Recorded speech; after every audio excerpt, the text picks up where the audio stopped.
Welcome students. इस lecture में हम ये देखेंगे कि हम किसी मटेरियल को स्ट्रेच करते हैं तो जो हम उसके ऊपर वर्क डन करते हैं, ठीक है, उसके ऊपर जो हम लोग ताकत लगाएंगे उसको खींचने के लिए, तो उसमें एक एनर्जी स्टोर होती है। तो उस एनर्जी की वैल्यू क्या होती है, ठीक है। तो इसको हम फर्दर एक्सप्लेन करते हैं, डिस्कस करते हैं, ठीक है। कि फॉर एग्जांपल कोई मटेरियल है, ठीक है, उसे हम खींचेंगे तो ये मटेरियल अपने आप को वापस अपनी पिछली शक्ल में लाने की कोशिश करेगा, जिसके लिए हमें ज़्यादा फोर्स लगानी पड़ेगी, ठीक है। उस ज़्यादा फोर्स के लिए हमें ज़्यादा काम करना पड़ेगा ताकि उसे स्ट्रेच करें, और ये जो काम हम उसके ऊपर करेंगे ये एक एनर्जी की सूरत में उसमें स्टोर हो जाएगा, जो कि इलास्टिक पोटेंशियल एनर्जी कहलाएगा, ठीक है। अब हम देखेंगे कि इस एनर्जी की वैल्यू क्या होती है। इसके लिए हम एक एग्जांपल ले लेते हैं कि जैसे मैंने आपके सामने एक रॉड सी बनाई है, ठीक है। ये इलास्टिक एक रस्सी सी है जिसकी लेंथ मैं कह देती हूँ फॉर एग्जांपल है एल, ठीक है। इसके ऊपर अब ऑपोजिट एंड से फोर्स लगा रही हूँ, ठीक है। यहाँ पे ये देखें एफ से मैंने इसको डिनोट कर दिया है कि दोनों सिरों से इसके ऊपर फोर्स लगाई है। अब फोर्स लगाने के बाद चूंकि मैंने बताया कि एक इलास्टिक मेरे पास रस्सी है, तो जब फोर्स मैंने एक्सर्ट की तो इसकी लेंथ में चेंज आया, जिससे मैं कह देती हूँ कि वो मेरे पास चेंज आया डेल्टा एल, ठीक है। पहले उसकी लेंथ थी एल, उसे मैंने खींचा तो उसकी लेंथ जो चेंज हुई वो हुई डेल्टा एल, ठीक है। तो यहाँ पे अब मैं देखती हूँ कि जैसे जैसे मैं उसके ऊपर फोर्स अप्लाई करूंगी, ठीक है, तो वैसे वैसे उसकी लेंथ में चेंज आता जाएगा। यानी कि मैं कह सकती हूँ कि जो फोर्स मैं उसके ऊपर अप्लाई कर रही हूँ वो डायरेक्टली प्रोपोर्शनल है डेल्टा एल के। यानी कि जो उसकी लेंथ में चेंज आ रहा है वो उतना ही हम लोग के पास आता जा रहा है जैसे जैसे मैं फोर्स अप्लाई कर रही हूँ, ठीक है। और ये फोर्स जो है, पहले तो देखें जब उसकी लेंथ एल थी उस मटेरियल की, तो उस वक्त मेरे पास फोर्स जीरो थी, ठीक है। जैसे जैसे मैं फोर्स बढ़ाती गई हूँ तो आहिस्ता आहिस्ता ये फोर्स जीरो से बढ़ते बढ़ते एफ तक पहुंची, यानी कि मैक्सिमम फोर्स एफ तक मेरे पास गई, ठीक है। तो मैं यूं कह सकती हूँ कि अगर मैं एवरेज फोर्स कैलकुलेट करना चाहूँ, ठीक है, एवरेज फोर्स कैलकुलेट करने के लिए उसका इनिशियल मेरे पास फोर्स क्या थी, जीरो थी, और फाइनल फोर्स क्या थी, एफ थी। तो zero plus F divided by two करूंगी तो मेरे पास आएगा एफ बाय टू, जो मेरे पास एवरेज फोर्स लगी पूरे सिस्टम के ऊपर, ठीक है।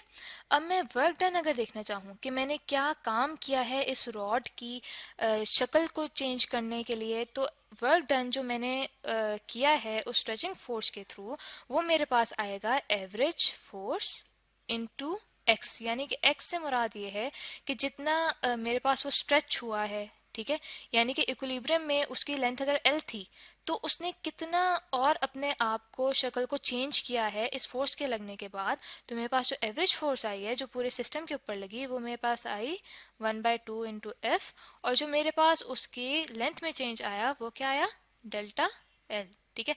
अब मैं इसे ग्राफिकली अगर ड्रॉ करना चाहूँ तो मैं देखती हूँ कि अगर एक्स एक्सिस पे मैं एक्सटेंशन लूँ, ठीक है, कि मेरी जो रस्सी है उसमें कितनी एक्सटेंशन आ रही है, वो कितना ज़्यादा स्ट्रेच हो रही है फोर्स लगाने पे, तो फोर्स को मैं यहाँ पे डिस्प्ले करूँगी वाई एक्सिस पे, ठीक है। जो फोर्स जैसे जैसे देखे मैं लगाती जा रही हूँ वैसे वैसे उस वो जो रस्सी वो एक्सटेंड होती जा रही है। तो एक ख़ास जगह पे आके ये रुक जाएगी, यानी कि मैं मैक्सिमम फोर्स लगा चुकी हूँ। वहां तक जो मेरे पास एक्सटेंशन हुई है वो कितनी हुई है, डेल्टा एल।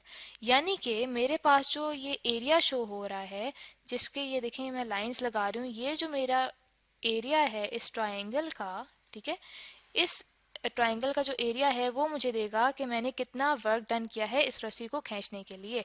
यानी कि मैं कह सकती हूँ जो वर्क डन है वो एरिया है, एरिया ऑफ ट्रायंगल। अगर मैं यहाँ पे कह दूँ कि वो ओ से स्टार्ट हुआ और डेल्टा एल की पॉइंट को कह दूँ पी और एफ के पॉइंट को कह दूँ क्यू, तो मेरे पास जो एरिया है ट्रायंगल ओ पी क्यू का, ठीक है, वो मुझे देता है कि मैंने कितना वर्क डन किया है इस रस्सी को स्ट्रेच करने में।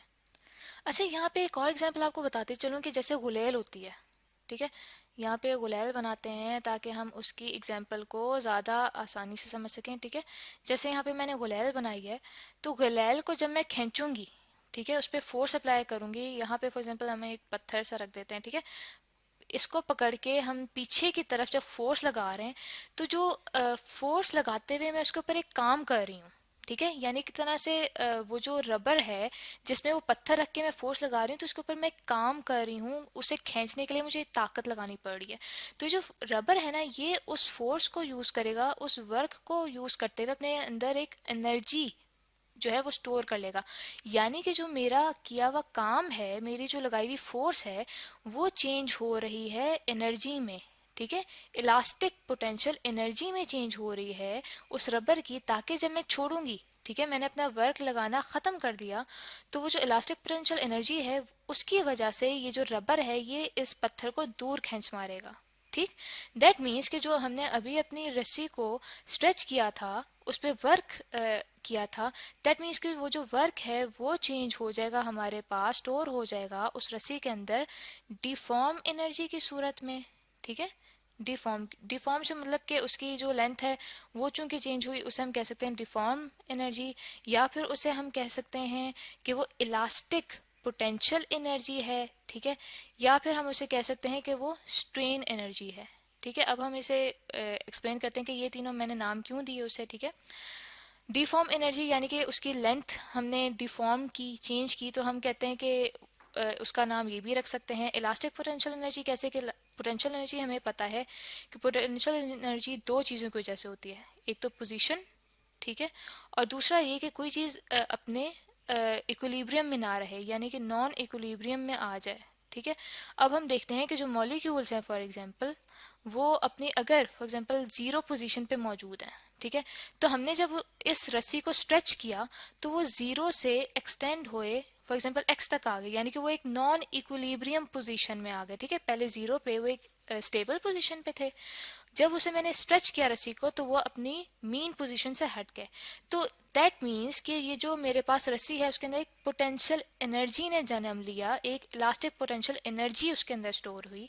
और तीसरा नाम उसे मैं स्ट्रेन एनर्जी इसलिए कह रही हूँ कि स्ट्रेन जैसे कि हमें मालूम है वो इक्वल होता है डेल्टा एल बाय एल, यानी कि मेरी लेंथ के अंदर जो मटेरियल है उसकी लेंथ के अंदर कोई भी चेंज आए किसी फोर्स के अप्लाई करने पे, तो हम कहते हैं कि उसके ऊपर एक स्ट्रेन आया है उस मटेरियल के ऊपर, तो उस मटेरियल की शक्ल में चेंज आने की वजह से उसमें एनर्जी स्टोर हुई है जिसे हम स्ट्रेन एनर्जी कह रहे हैं। अच्छा, यहाँ से तो हमने देख लिया कि जो वर्क है हमारे पास वो ट्रांसफॉर्म हो रहा है हमारे पास एनर्जी में। दैट मीन्स कि जो हमारे पास स्ट्रेन एनर्जी है उसकी वैल्यू हमारे पास क्या आ जाएगी, उसकी वैल्यू हमारे पास आ जाएगी 1/2 F इंटू डेल्टा एल। ठीक है, और अगर यही स्ट्रेन एनर्जी मैं पर यूनिट वॉल्यूम निकालना चाहूँ, ठीक है, पर यूनिट वॉल्यूम, अब देखें यूनिट वॉल्यूम से क्या मुराद है। फॉर एग्जांपल एक मैं डब्बा लेती हूँ, ठीक है, उसके वॉल्यूम को मैं इक्वल डब्बों में तकसीम कर दूं, 4 डब्बों में तकसीम कर दूं, ठीक है, यानी कि इन चारों डब्बों का वॉल्यूम जो है वो इक्वल है, तो मैं कह सकती हूँ कि इसका एक जो डब्बा है, ठीक है, तो उसे मैं कह सकती हूँ कि ये यूनिट वॉल्यूम है, यानी कि ये जो पूरा वॉल्यूम है, ठीक है, इसका एक यूनिट मैं उसे कंसिडर करती हूँ। तो इसी तरह से यहाँ पे भी मैं निकालना चाह रही हूँ कि इस पूरे रस्सी के एक यूनिट वॉल्यूम में कितनी स्ट्रेन एनर्जी जमा हुई है। ठीक है, तो उसे मैं आगे कैसे करूँगी कि देखें वॉल्यूम मुझे पता है कि जैसे अगर मैं इस रस्सी को काटूं, ठीक है, रस्सी थी मेरे पास लंबाई के रुख, अगर उसके ऊपर फॉर एग्जांपल मैं छुरी रख के काटती हूँ, 90 डिग्री पे उस छुरी को रखती हूँ, तो जो मेरे पास सामने फेस आएगा वो आएगा मेरे पास एक सर्कुलर फॉर्म में, और तो इसे मैं कहती हूँ कि एक क्रॉस सेक्शनल एरिया है। एरिया को मैं मल्टीप्लाई कर दूं लेंथ से तो मेरे पास आ जाएगा वॉल्यूम। ठीक है, तो यहाँ पे मैं लिख सकती हूँ कि strain energy per unit volume किस तरह से आएगी अगर मैं इसे डिवाइड कर दूं वॉल्यूम से। ठीक है, वॉल्यूम मेरे पास क्या है, ए मल्टीप्लाई बाय एल, ठीक है, 1/2 F multiply by delta L divided by A multiply by L. ठीक है, इनको मैं अलग अलग करूं 1/2 F डिवाइडेड बाय ए, ठीक है, multiply by delta L divided by L. तो हम देख सकते हैं कि ये जो मेरे पास वैल्यू फोर्स डिवाइडेड बाय ए, ये मुझे दे रही है स्ट्रेस की वैल्यू। ठीक है, ये मुझे बता रही है कि ये स्ट्रेस है, और जैसे हम जानते हैं डेल्टा एल बाय एल जो है ये हमें देता है किसी भी चीज पे भी स्ट्रेन, यानी कि जो फोर्स पर एरिया है वो हमें पता है कि हम किसी चीज पे फोर्स लगा रहे हैं किसी चीज के एरिया पे, तो उसे हम डिस्क्राइब करते हैं F बाय ए से।